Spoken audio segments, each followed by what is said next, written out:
क्या आपने कभी सोचा है कि जब कोई इंसान मरता है तो उसकी आत्मा कहाँ जाती है? क्या वो दोबारा अपने घर लौटती है? क्या वो हमें देखती है या फिर वो किसी और लोक में चली जाती है? गरुड़ पुराण में इस रहस्य का बहुत सुंदर और विस्तृत वर्णन किया गया है। आज हम उसी रहस्यमयी यात्रा की बात करेंगे, एक ऐसी यात्रा जो हर आत्मा को करनी होती है। तो आइए गरुड़ जी और भगवान विष्णु के संवाद के माध्यम से समझते हैं कि आत्मा के साथ क्या क्या होता है मृत्यु के बाद। जब इंसान की मृत्यु होती है तब सबसे पहले उसकी आत्मा शरीर से बाहर निकलती है। ये पल बहुत सूक्ष्म होता है लेकिन बहुत शक्तिशाली भी। गरुड़ पुराण बताता है कि जैसे ही शरीर निष्क्रिय होता है वैसे ही आत्मा कुछ देर वहीं आसपास रहती है। वो अपने शरीर को, अपने परिवार को देख सकती है लेकिन कुछ कह नहीं सकती। आत्मा को उस समय समझ ही नहीं आता कि हुआ क्या है। कई बार आत्मा को यकीन ही नहीं होता कि उसका जीवन अब समाप्त हो चुका है।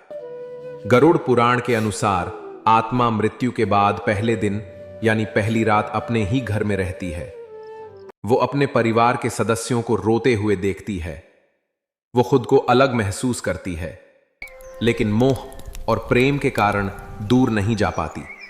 यही वजह है कि कहा जाता है कि मृत्यु के बाद घर को शुद्ध किया जाता है और आत्मा की शांति के लिए पिंडदान व पाठ किया जाता है। इस दौरान आत्मा बहुत भावुक होती है।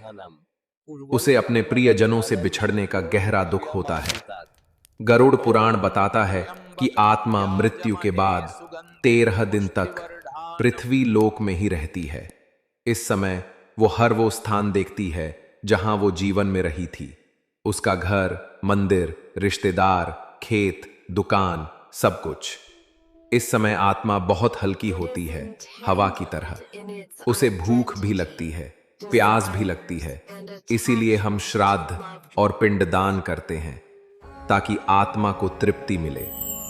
अगर घर वाले सच्चे भाव से आत्मा के लिए प्रार्थना करें, दीप जलाएं, तो आत्मा को बहुत शांति मिलती है।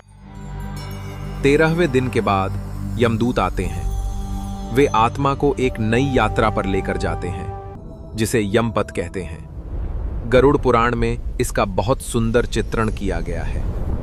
इस यात्रा में आत्मा को अपने कर्मों के आधार पर रास्ता तय करना होता है। जहां अच्छे कर्म किए होते हैं वहां सुगंध, फूल, संगीत मिलता है। जहां बुरे कर्म होते हैं वहां कांटे, अंधेरा और तकलीफ भरा रास्ता होता है। तो अगर कोई आपसे कहे कि आत्मा मरने के बाद घर लौटती है तो उत्तर है हां, पर केवल कुछ समय के लिए। परम शांति और मोक्ष तभी मिलेगा जब हम आज इस जीवन में अच्छे कर्म करें। इसलिए आइए प्रेम से, सच्चाई से, भक्ति से जिएं ताकि जब हम जाएं तो आत्मा को किसी घर में लौटने की जरूरत ही ना पड़े। वो सदा के लिए भगवान के चरणों में समा जाए।